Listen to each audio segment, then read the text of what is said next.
Spider-Man 3 was the most hyped movie ever, but the reception was mixed to say the least. A lot of people were disappointed of the final product of the movie for various reasons. There were too many villains, too many storylines that needed to be concluded in one movie, and the acting wasn't as good as in the previous movies.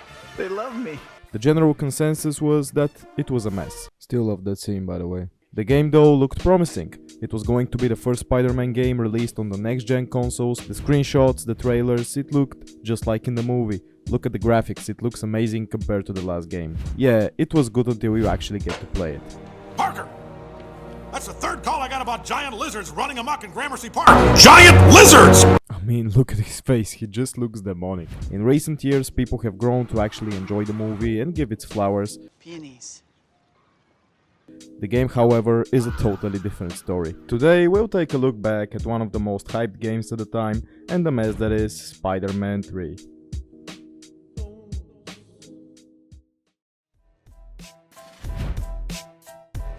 We've got a stacked cast, with only a small part of the original one from the movie that didn't return for the game.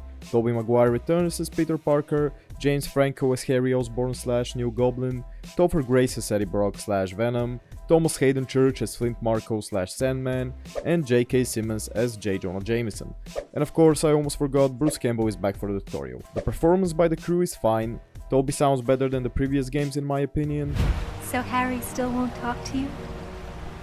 I've tried everything, MJ. He just won't listen. He's convinced I killed his dad. J.K. Simmons steals the show as always. I said get me giant lizards and I meant it, Parker. You think I don't know the difference between some guy in a costume and the real deal? Get me giant lizards or you're fired. The only big disappointment I have is Bruce Campbell in this game. In the previous Spider-Man movie tie-in games, Bruce was one of the most entertaining parts of the whole thing. Okay, hold up. Last time I checked, you were still Spider-Man. You know, fancy outfit, fights crime while swinging from building to building. So where's the swinging? If you're just gonna run everywhere, then I'm gonna be forced to say hurtful things that I'll regret later, and neither of us want that. In this one, he sounds bored and just like a regular trainer voice. Press the attack button to attack. I'm sorry, am I going too fast for you? There are actually 2 attack buttons. But in general, the cast does a great job. Oh boy, is this going to be a long video. The first mission is for the player to get used to the mechanics of the game. We learn how to fight, how to use the spidey sense, how to dodge, how to jump. You get the idea. The main problem I have with this game is the camera. It's just not smooth. It feels so sensitive and clunky, it just makes everything else feel 10 times worse. Also, the spidey sense is strange. We don't use it to dodge attacks, but to see through walls. In order to dodge, there is a different mechanic which is the center of the whole combat, and it is not executed well enough in my opinion. Back to the story. After beating up the bombers, we have our first quick time event. It is not the only thing that became a meme from this game, but oh boy is it just hilarious.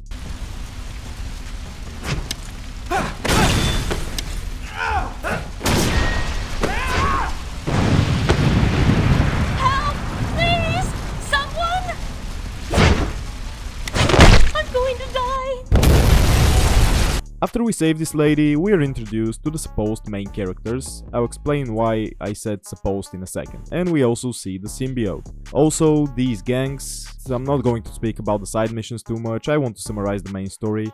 The only problem is that Treyarch decided to make the content of the game 70% side missions and 30% main missions. I don't know what went through their mind when making the plot like this, but it just becomes annoying playing the game at one point.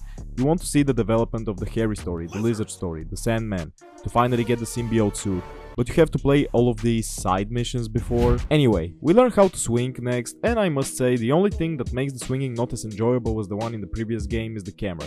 It feels fine, it's a good way to implement the previous one to the new engine of the game. Also, before getting the symbiote, the swinging feels more lightweight, more soft, but when we do get the black suit, it feels more heavy, more aggressive. It's a nice touch by the developers. Another positive I have to say is that the player makes the choice which mission he wants to play next. Yeah, most of them are side missions which we need to play in order to unlock main story stuff, but it's cool to have the option of choosing what you want to play next. We have the Mary Jane thrill rides, which are some cute missions where we get to see Peter and MJ being a happy couple. Spider-Man must listen to Mary Jane when she says she wants him to swing higher or lower in order to make her happy. When we finish this mission, we see a cutscene in the park where Peter looks sad because Harry wouldn't talk to him and MJ tries to comfort him. Meanwhile, the symbiote sticks to Pete's food, and we are shown that Harry has taken the performance enhancer that his father used to become the Green Goblin. We then see Dr. Kurt Connors, who injects himself with a serum to make him regenerate his arm, but he starts lashing out and destroys the camera. Then Peter has his first encounter with the lizard. He goes to Dr. Connors' lab, but he doesn't see him. He sees a giant lizard who flees to the sewers. Spider-Man follows him there, but he is surprised by a whole lot of lizards. We need to beat him up to make our way to Connors, and of course there are a series of quick time events. I forgot to mention when I first talked about them, the game is flooded by QTEs, and some of them are just unnecessary, but the positive is that the player experiences some really funny animations when they fail to successfully complete one.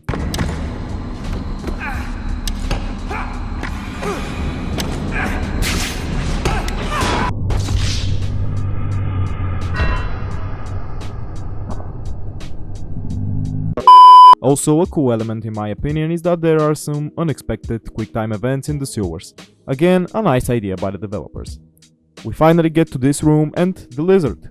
We need to dodge him and stop him by pushing him against these grinders. Finishing him off is by a QuickTime event. We then throw him into the next room and the second phase of the fight begins. We beat him up one more time, the lizard tries to escape, and in order to stop him we have another QuickTime event.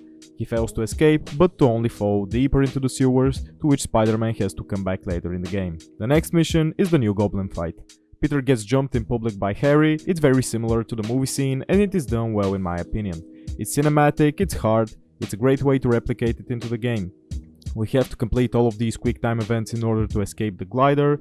We then have to fight him across the whole city. We finish off the fight with another QuickTime event, which leads to him hitting his head into the webs and falling to the ground. Peter gets him to the hospital and we don't see Harry until the end of the game.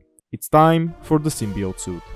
Just like in the movie, Peter is laying in bed with his Spider-Man suit on and is having a bad dream. The symbiote uses this opportunity to get on him. Then Peter wakes up while he's staring at his reflection from this building, confused. So, let's talk. You either love this black suit design or you hate it. Personally, I think it's cold. It's amazing, and the whole Bully Maguire stuff that comes with it. Stings, doesn't it? I just love it. After staring at himself, he then sees Sandman. This is our first encounter with him in this game. There isn't any backstory, and in contrast with the movie, he's not the guy that killed Uncle Ben. Sandman tries to escape through the subway and Spider-Man follows him. The fight is great in my opinion. There are moments from the movie recreated, like grinding Sandman's face into the train, and it looks so cool. Even when we hit him, there is shards of sand coming out of him. Also, we get to for the first time use the rage mechanic with the black suit, and all it does is to make Spidey deal more damage. That's pretty much it. The only thing I really don't like about this mission is again all of the QuickTime events spammed across all of it. In order to transition the fight to the next phase, there is a QTE, then a button mash in order to open this pipe with water and kill Sandman. Like damn, no remorse? He isn't even the killer of your uncle, you just committed a murder, my guy. The Kraven and Calypso part of the game. We see both of them on a rooftop. Their desire is simple, to hunt down the lizard. For this mission we go back to the sewers. When entering, we see these lizards hunted down with spears. We catch up to Kraven right before he kills Connors. When he's distracted, Connors flees and Spider-Man needs to stop Kraven.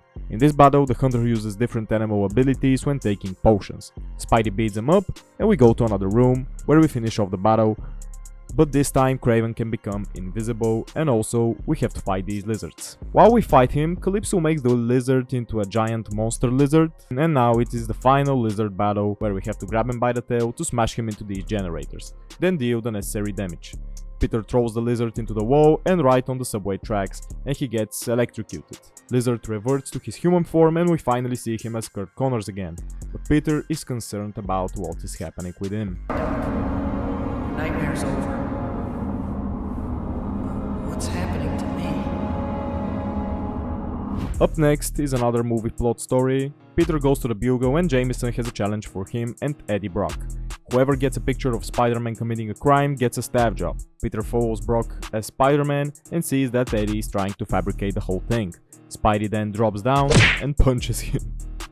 I mean, this just looks so funny. Eddie says that he has planted cameras all over the place and we have to take down all of his cameras. It's a pretty dumb mission in my opinion, but whatever. The Kingpin story. First off, we see Peter going to the Bugle and he's in full Bully Maguire state. Hey, Betty. Looking good. Thanks, Pete. No, seriously, I would definitely. I think Mr. Jameson had a job for you. Why don't you go in and see him?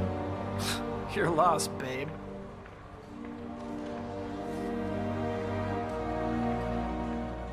What's up, JJ? Get over to the courthouse. The chief of police is holding a press conference. And get your feet off my desk.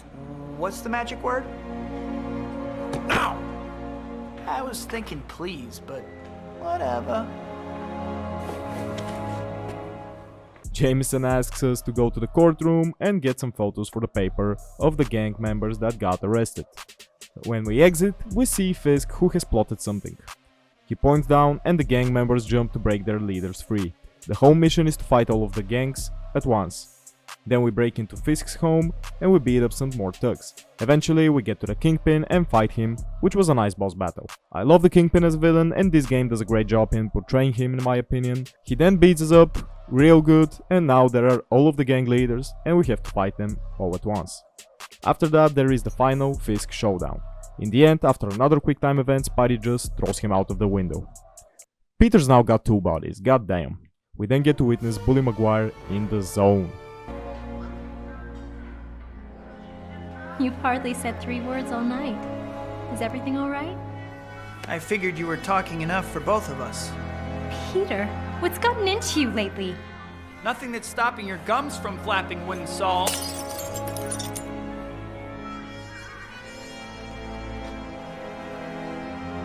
I think you should take me home. Now. Mary Jane, Now, Peter. He just crashed out on MJ for no reason. So after the dinner, we swing her home, but this time Peter makes things in order to scare her and the conversations are just insane. This is too scary! What's wrong? Can't you handle this? I'm getting a little dizzy. I need a girl who can keep up with me. After the swing, Peter looks like he's about to throw hands at MJ and she breaks up with him. Ow, you're hurting me, Peter. Let go. MJ, I'm sorry. I don't know what came over me. Neither do I. But until you work it out, I don't want to see you. Are you breaking up with me? I'm sorry, Peter. I just can't be with you right now. Good night. Wait, MJ! What have I done? She's right. I've changed. After reflecting on the situation, just like in the movie, Spider-Man goes to a church and wants to get rid of the suit. The bell starts ringing and it's starting to hurt the suit. Peter sees that, so he rips off the symbiote, but it falls down straight to Eddie Brock and he becomes Venom. After becoming Venom, he goes on to the Sandman to talk with him for them to team up and kill Spider-Man. Leave me alone, pal. I'm thinking. Bet I can guess what's on your mind, though. What am I gonna do with that damn spider, huh? What if I told you that I've got the answer? Yeah, wise guy? What's that? You're gonna help me kill him. Hey, nobody said anything about killing. I just want him out of the way for a bit, that's all. So you can count me out, freak. I wasn't offering you a choice.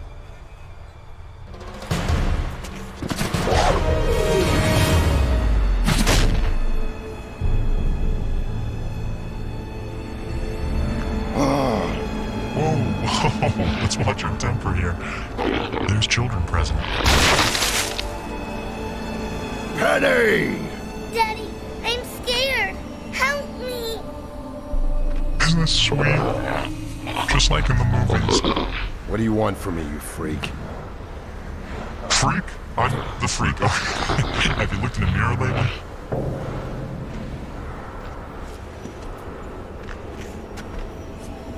Now, let's talk about how we're going to destroy the spider.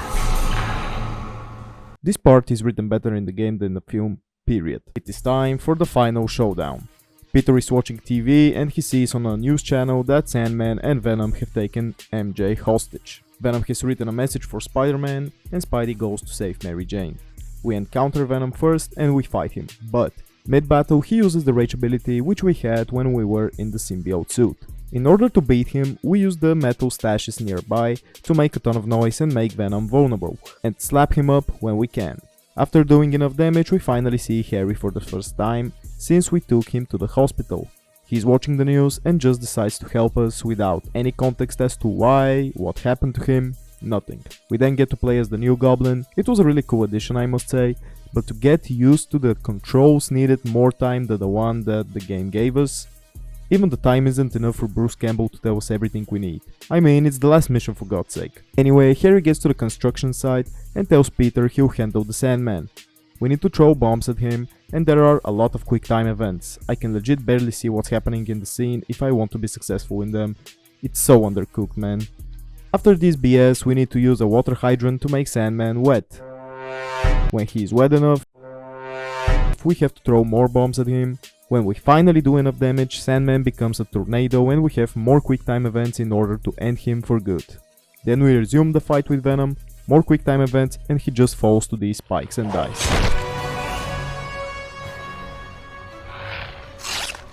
"10 out of 10 final. After this insane couple of hours, for Spidey, he sees MJ and they embrace. Sandman emerges from behind, but he sees his daughter and he hugs her. Oh, and Harry is alive. Yeah, he doesn't die in this universe. I mean, this game is a mess, there are a lot of questions that need answers. I tried to make this video and to structure just the main part of the story in the script, and believe me, if I also discussed the side missions and anything in between, it would have been a lot longer. So, my final thoughts. This game had a lot of potential to be really good. But it's bad. It's worse than the movie, 1000%. The camera on PC is just unbearable. The swinging is good, but gets overshadowed by the trash sensitivity. The story is okay, but not so okay. The problem is that they didn't decide to deep dive in the whole thing, but to spam some side missions which were just annoying to play through. Also, Harry just vanished from the game until the last mission, we just didn't know where the hell he went. The final is also mid as hell. And don't get me started on the quick time events, they just spammed the hell out of them. It was so unnecessary and annoying at one point, you just don't want to finish the game off. A huge shout out to Global Gaming, from who I used the gameplay for this video, and thank you guys for supporting the channel. This is only the beginning. Anyway, I will leave it at that. Tell me what do you guys think in the comments down below, and I'll see you in the next video.